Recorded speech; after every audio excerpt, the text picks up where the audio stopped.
Hello and welcome to yet another discussion within Public Health in Real Life, United Vessel of Love Foundation and Maternal Health series. My name is Adiola Folorunsho. I am a healthcare professional and also an ambassador with U-VOL Foundation. In today's discussion, we will highlight maternal health issues in Sub-Saharan Africa and also discuss possible solutions with our esteemed panelists. Before introducing our panelists, I would like to give some background on our series host. The U-VOL Foundation is an international healthcare relief, non-profit organization with a mission to help meet the unmet healthcare and wellness needs of underserved societies through medical outreach, health education, provision of clean water, hygiene, sanitation, and women's empowerment, and other healthcare sustainability projects.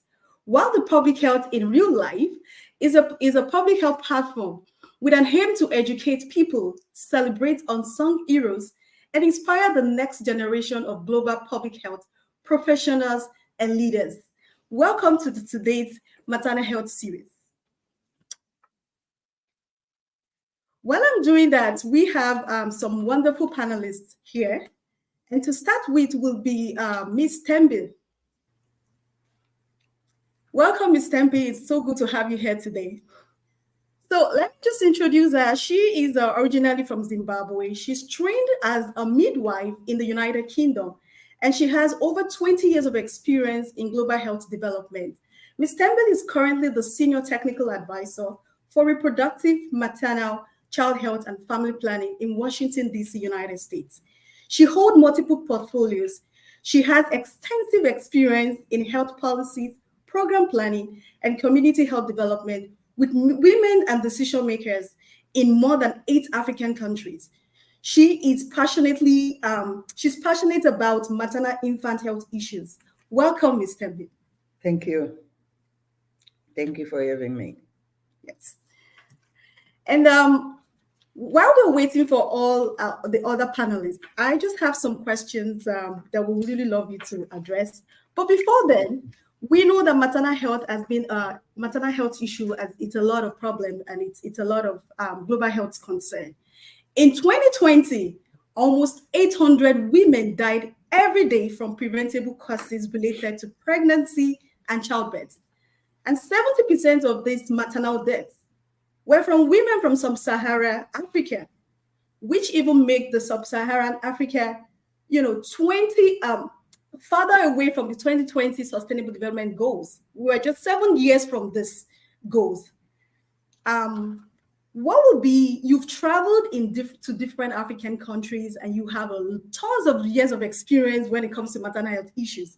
What is the current state of things and the critical issues faced by women in Sub-Saharan Africa? Thank you for that very important question. I want to start off by acknowledging the progress that has been made in reducing maternal mortality, but also continue to highlight that of the 13 countries that have maternal mortality rates of over 500 per 100,000 women, 12 of them are in Sub-Saharan Africa. Only one is the outlier, which is Afghanistan. And we know that you can explain that. They've gone through civil war. So that's really what we are facing. But what are the issues? Part of the issues are at the individual level, the women and the communities that they reside in, the health systems, plus the entire development issues in these countries. I will start off with the macro level because that's where I come from. I belong to a health system, and say and begin to ask ourselves, what is it that we are not doing right that is contributing persistently to maternal mortality?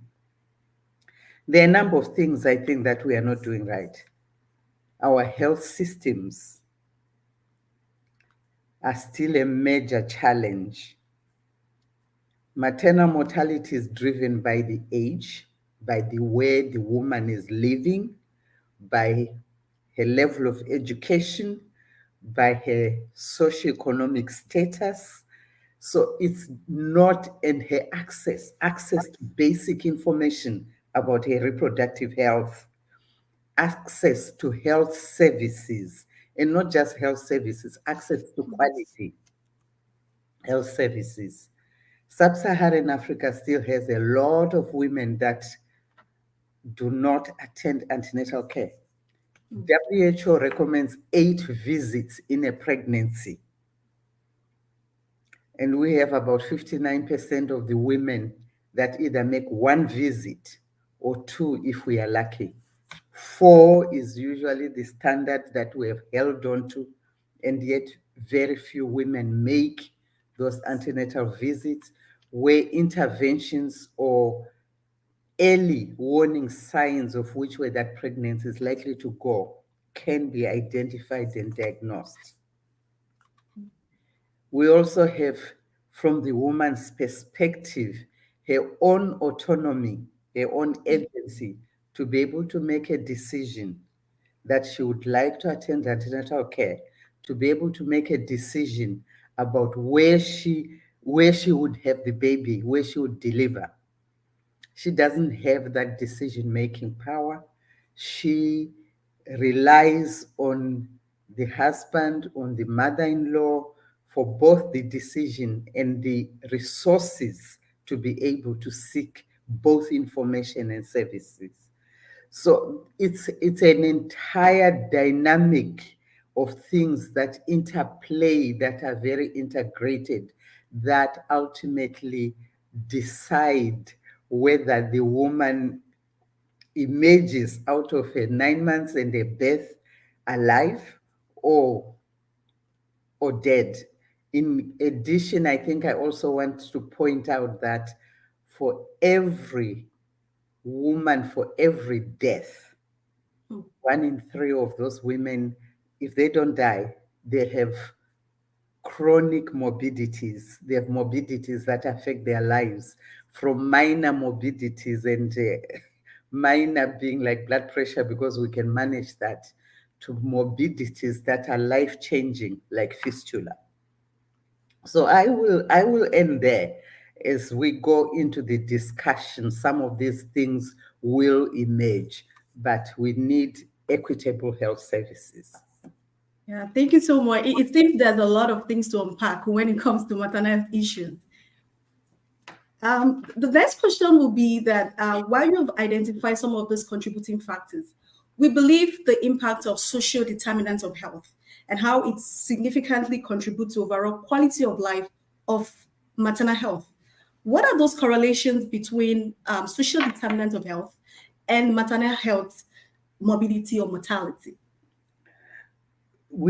I don't think there are things that we can separate out and say there's the clinical. We tend to, people like me who are midwives, tend to focus on the clinical aspects of it.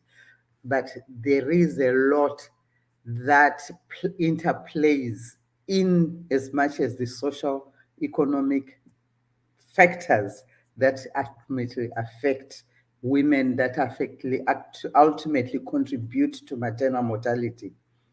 I will start with the issues start from birth.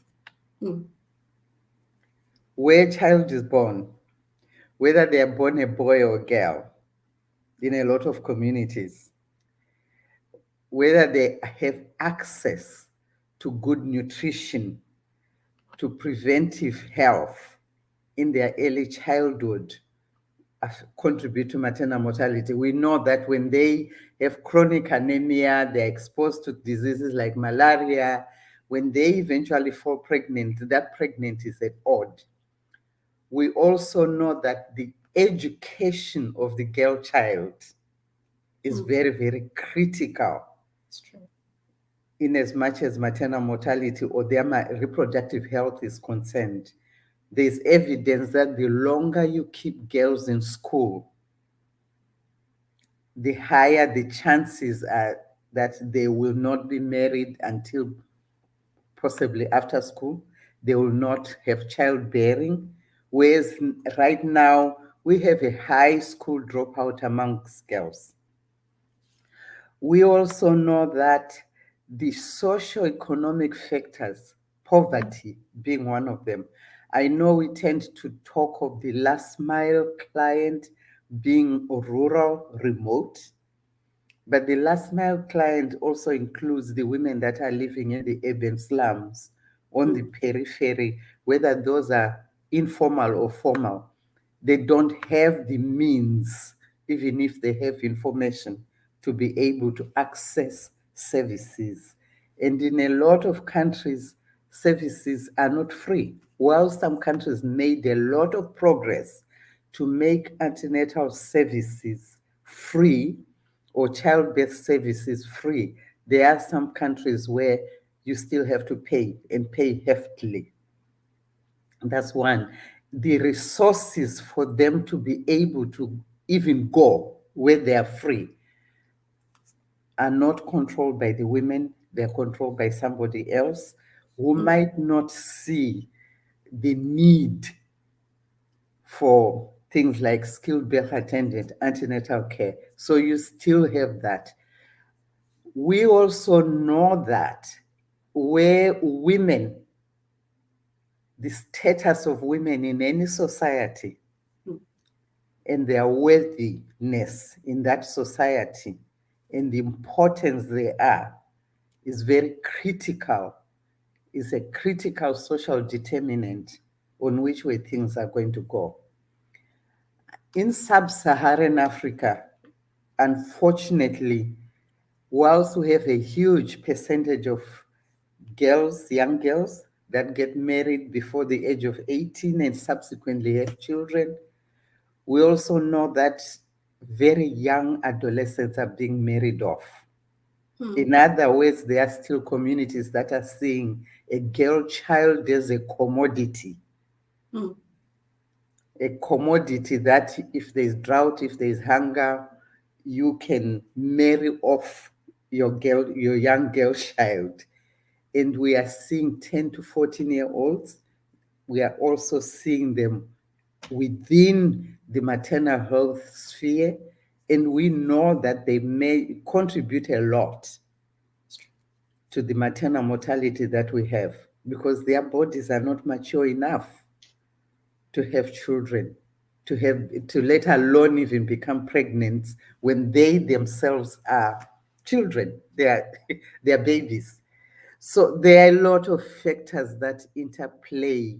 It's really not just a public health issue alone. It's a public health issue that is driven by other factors. And it is basically said the health of particularly adolescent girls is not related to their biological well-being, but driven by a lot of social factors. Well, those are fantastic points you raised. And one thing is for sure is the importance of education. And we also know that there are some countries that are still practicing child betrothal, where Yes. the girl child is being, just married off early in life, and then they are prone to vaginal fistula infections and diseases like that. So it's so sad to hear. And then that takes me to the next question. Statistics from reliable sources show that maternal mortality rates are falling significantly in other countries like Finland, Greece, and Iceland. In fact, these countries have like about 3 maternal deaths per 100,000 births. But when it comes to sub-Saharan African continent, it's a different thing. It's about 531 maternal deaths, which is a huge gap. And it's quite alarming and very, not encouraging at all. So what are these countries doing differently that we feel that we should be adopting in sub-Saharan African continent? I think there are lots that are doing differently. I think, let me go back to the focus. We all right now are riding the wave of universal health coverage. That's right. But what does that mean? And where are the comparisons? We know we live in a world where health services, there's inequities in health services, but that does not give us in Africa the excuse that we are poor, and therefore more and more women should die in pregnancy because they should not. Let me start off by the health system itself. and access to health system and access to services. Women in those countries do attend antenatal care. Mm. Less than 60% of the women in Sub-Saharan Africa do attend antenatal care, the full antenatal care, let alone 8 visits.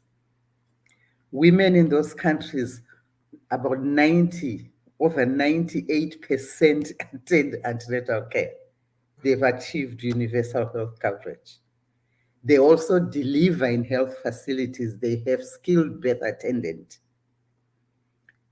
We are still struggling in a lot of sub-Saharan countries to reach even 70% skilled birth attendant, particularly for the women that are most vulnerable. Mm.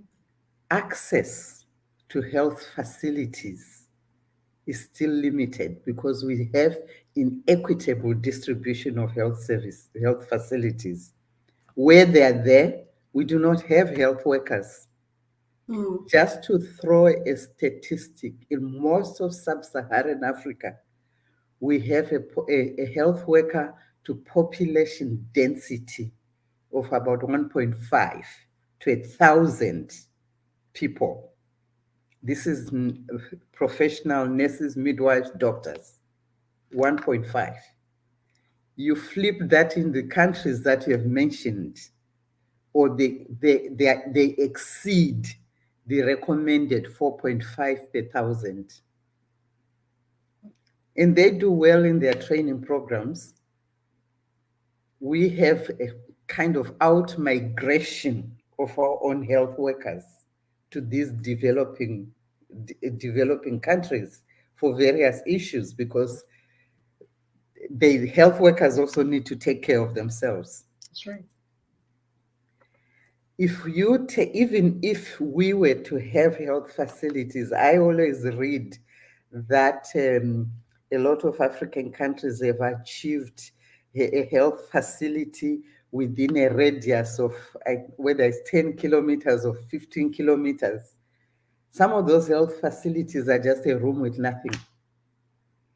Mm. There's no health worker, there's no equipment, there's chronic shortage of supplies.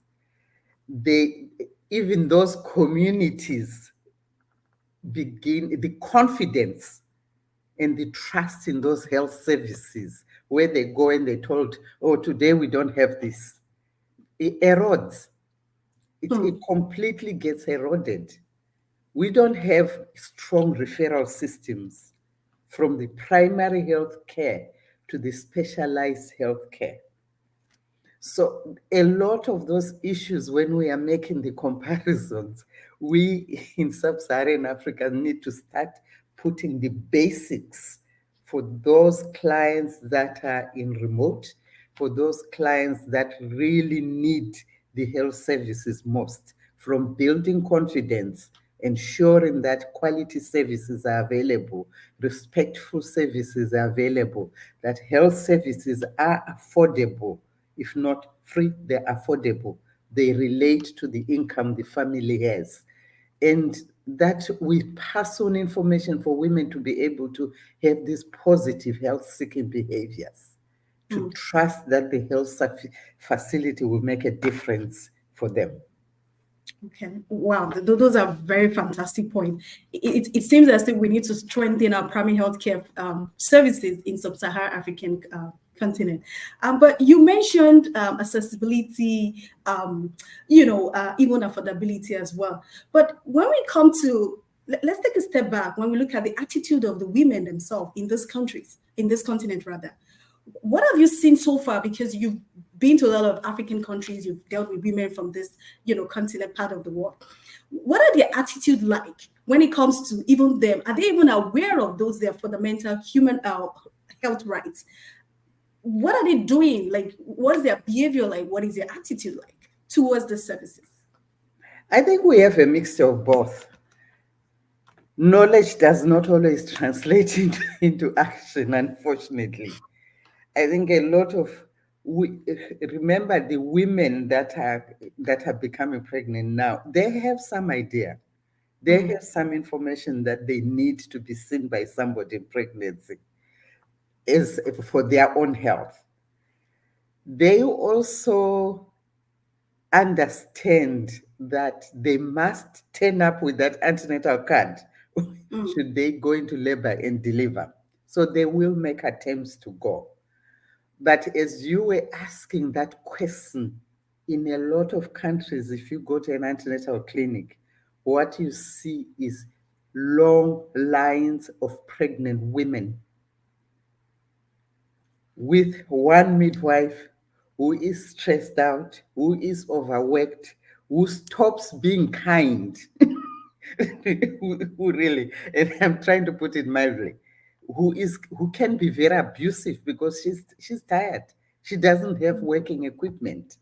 So in as much as they might be informed and access the services, part of their problem is that they also might not be able to receive the optimal care that they are supposed to receive. And that's a So big deal there. that's a big difference. Yes. Yes. So you were talking about burnout, and we know the implication of burnout when it comes to the services and quality that. Can you give me a minute, please? Sure, thank you. While I'm waiting on Ms. Campbell, it's brought to my attention that two of our panelists, unfortunately, would not be able to attend today's maternal health series for unforeseen circumstances. So we'll just carry on with Ms. Campbell as well. She's very fantastic and an amazing panelist. And while we're also waiting, we'll encourage our audiences to throw in their questions and at the same time their comments as well, which they would love to address. Knowing fully well the maternal health issues, it's a global health concern and of great emergency that we need to address going forward.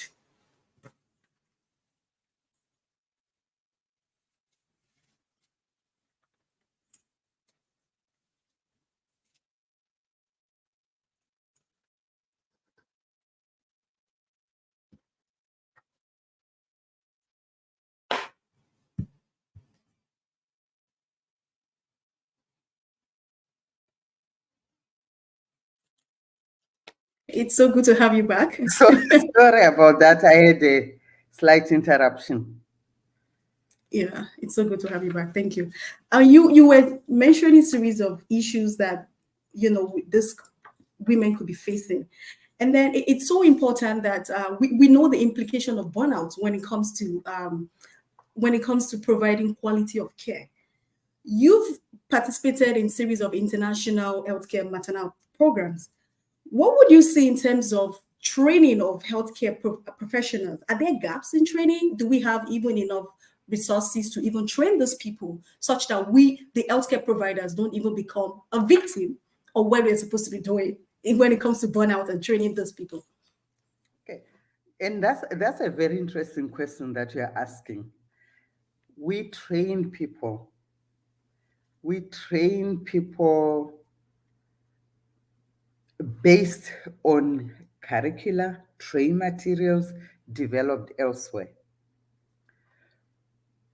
We try and align those trainings with the context in which the nurses and the midwives and the doctors are going to work.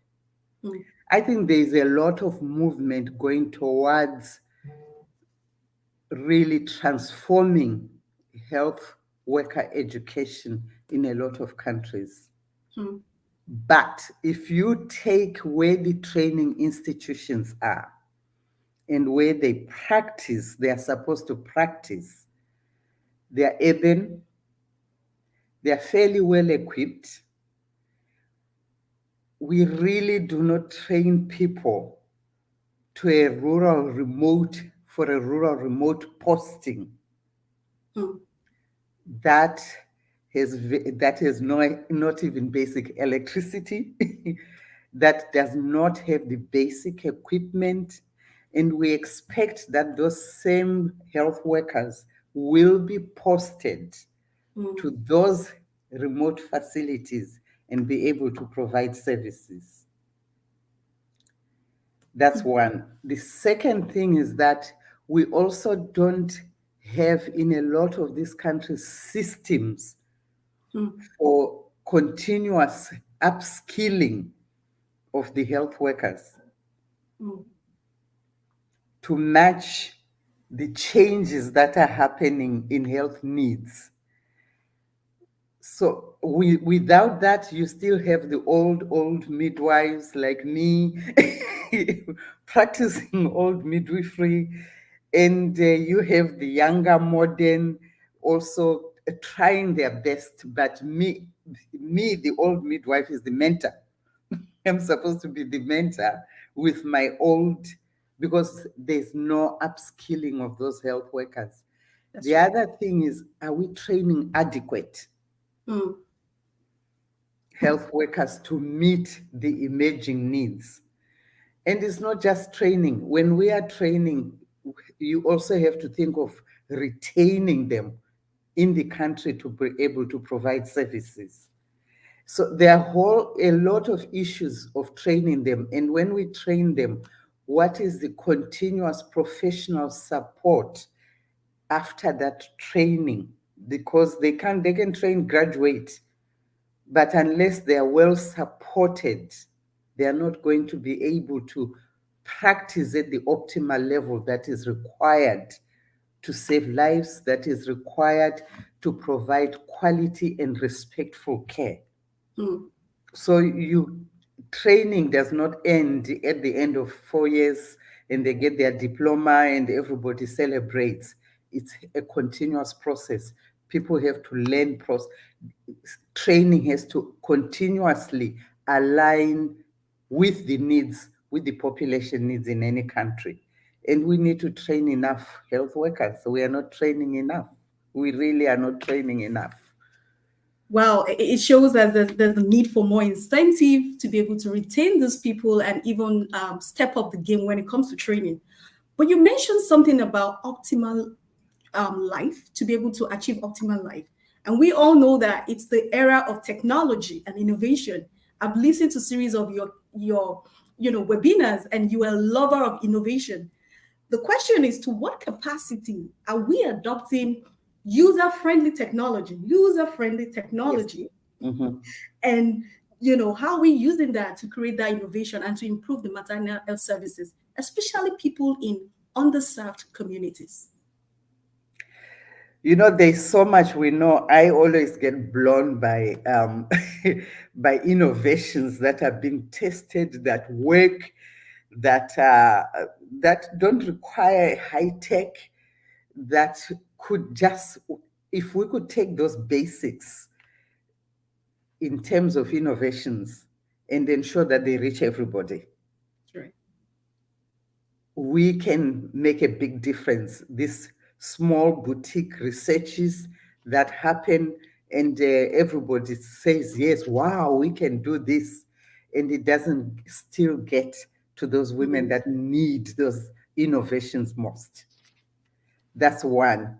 Two, I believe technology has to be people informed. It has to be appropriate. What technology, basic technology, can we put in health workers that are at the front line for them, for their work to be made easier, for their work, for them to be able to basically diagnose that this bleeding is due to a placenta that is coming forward, or this bleeding is due to severe preeclampsia, just mm, as examples, or for them to be able to do a simple test for anemia and its severity, for them to make appropriate interventions. That's really basic technology that is available and easily available elsewhere. And that can be provided to that frontline health worker for their work to be easier, for them to be able to make very quick decisions for the women that come, for them, even for the more they provide quality care, the more they are being seen to be intervening appropriately and effectively. It helps to build trust. trust between themselves and the community they serve. I've had communities say, oh, no, don't go to the health clinic. They don't know what they are doing. The nurse they sent us, oh, she doesn't know what she's doing. All she's lacking is the basic technology. What technology can we put in the woman's hands? Mm, I always get blown by the mobile by the phone when I go to lots of rural Africa. Somebody has a mobile phone. mm, What can we do with that mobile phone in the homestead to share information? Just basic. You don't have to have lots of it. Basic information about the importance of antenatal care, about saying if this happens, it means that the pregnancy is not going right. mm. Remind us that they need to go to the health facility. They need skilled birth attendant. I think using technology that is there, but unfortunately, it also ends up in where we train, where it's easily available, and with the majority of people that are more knowledgeable than the people that we are trying to serve. Unless, for me, we get to that client, that last mile client, we are not going to make a big difference in maternal mortality. That's right. Those are key points that you've raised, and it's so good to know that a lot of us we have phones. As basic as it is, everybody's on the phone. How can we even start to use that and start putting those, information on those on the phone? It could be in form of an app. We can start from there. It doesn't have to be too complicated. We hope those in IT section, in medical IT section, can start to adopt this innovation so that women in this underserved part of the continent can actually have access, even without going too far away. Yeah. The next question will be, we've talked about so many things about the problems, we've identified the problems, but what are those health resources and programs in place? It's one thing to have the problem, to identify those problems. Are there enough resources or programs in place to address this problem? That's that's $1 million question.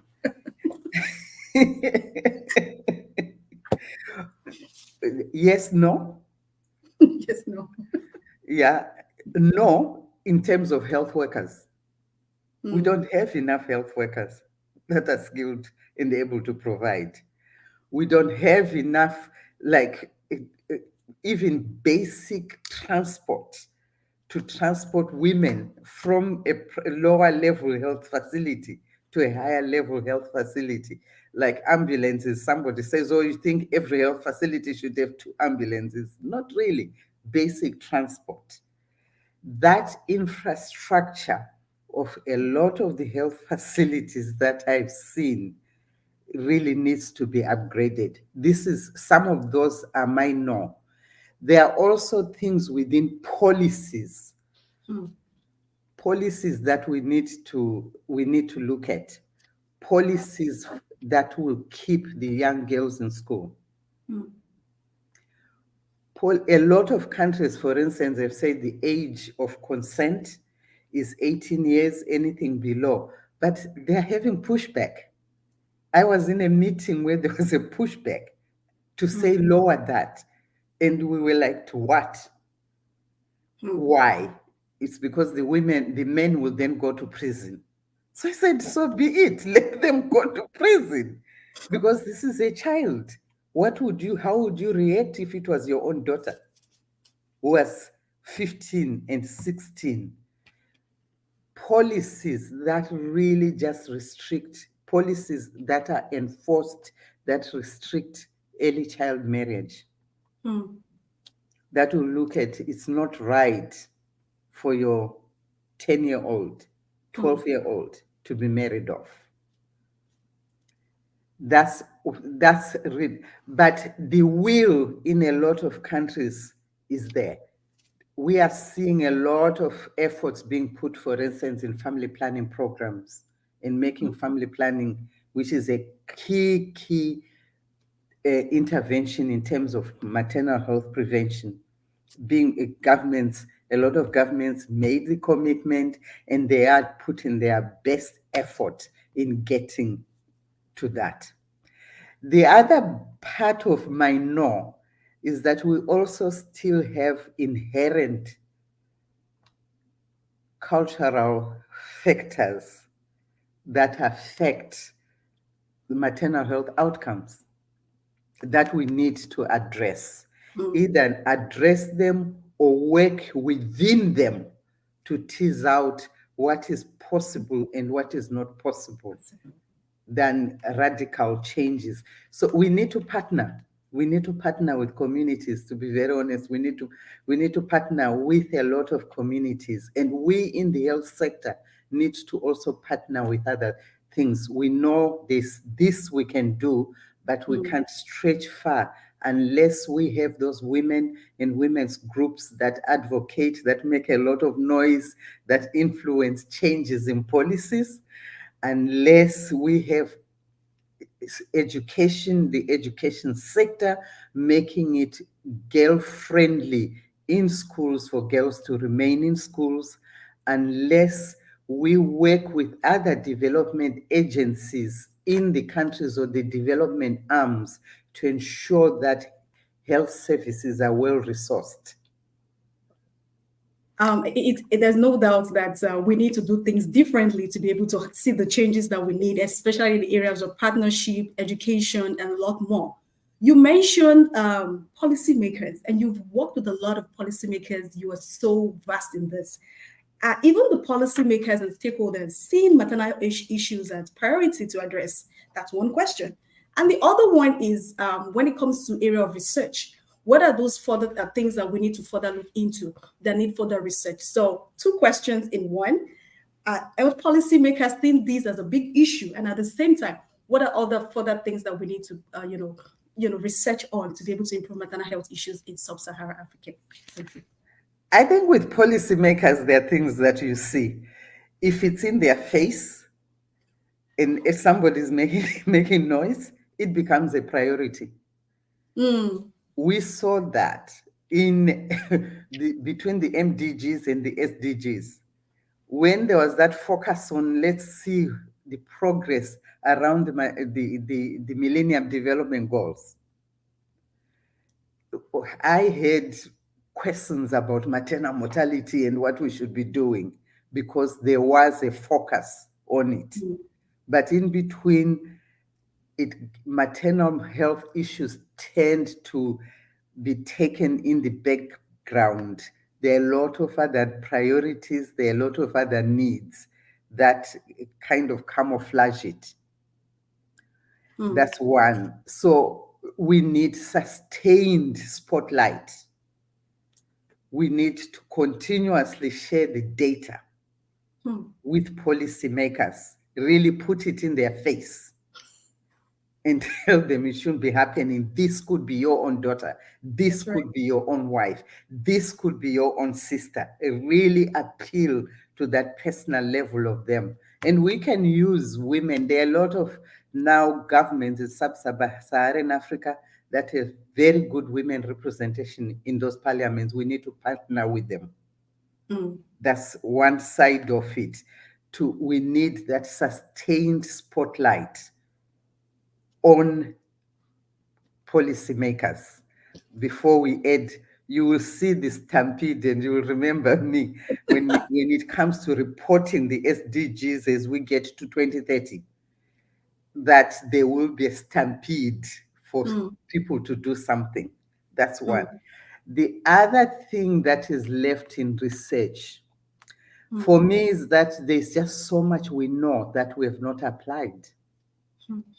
A lot that we know we have not applied. I think the gaps should be, what are those persistent issues, cultural, particularly social-cultural, that we should be targeting in different communities to move the needle on maternal mortality. That's one. And two, despite all this evidence, what are the barriers that are preventing, that are in the way of governments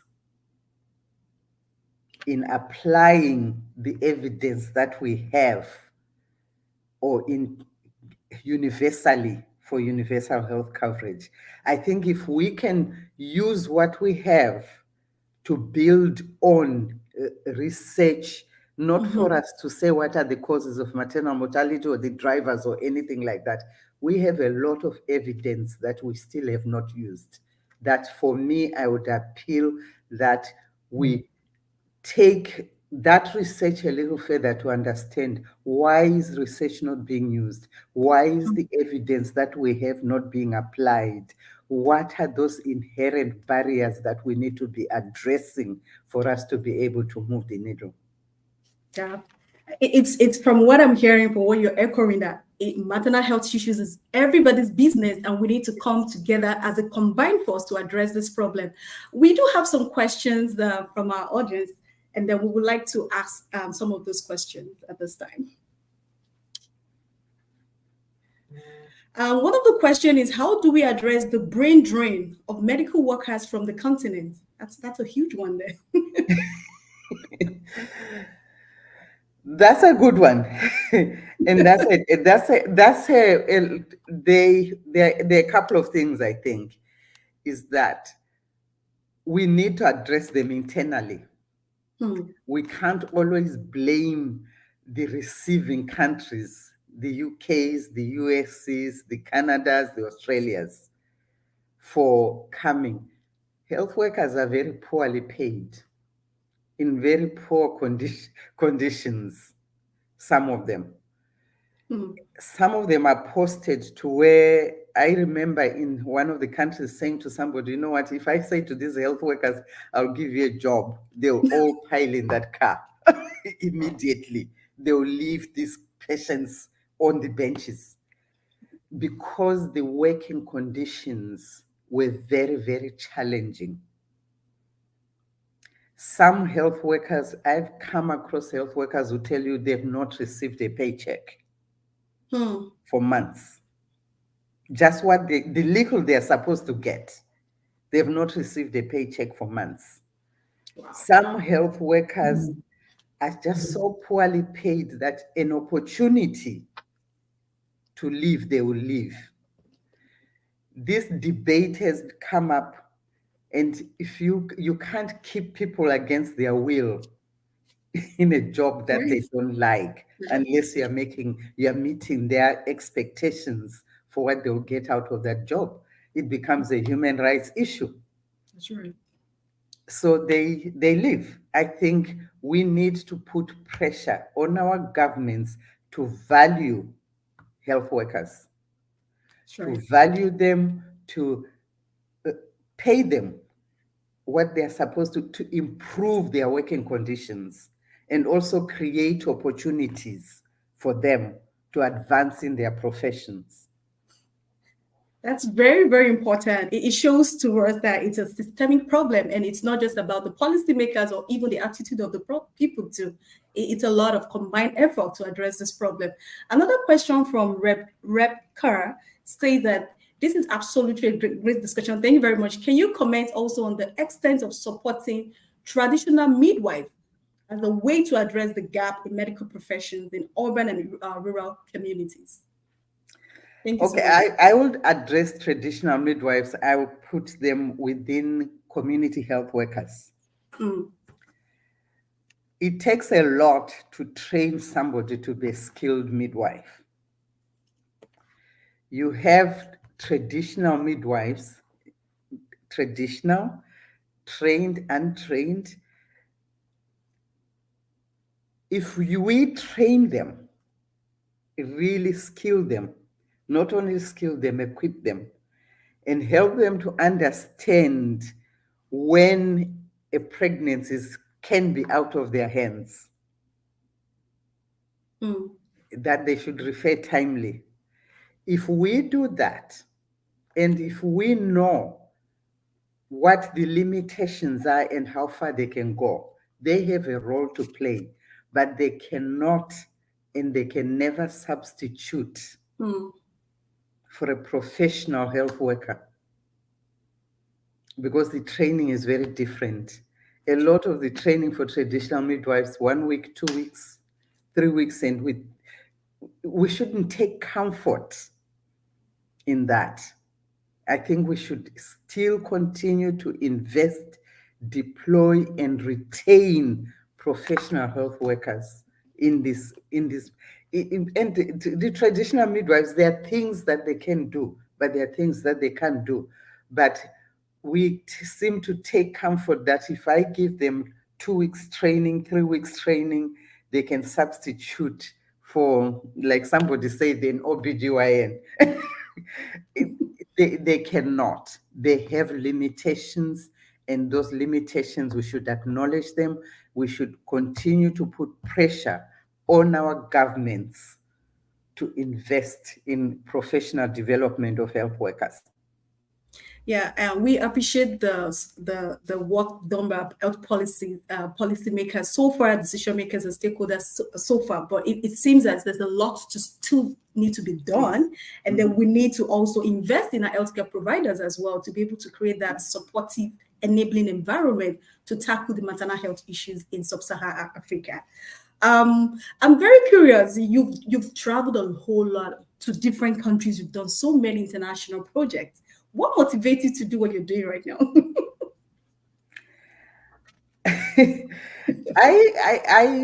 I think hope.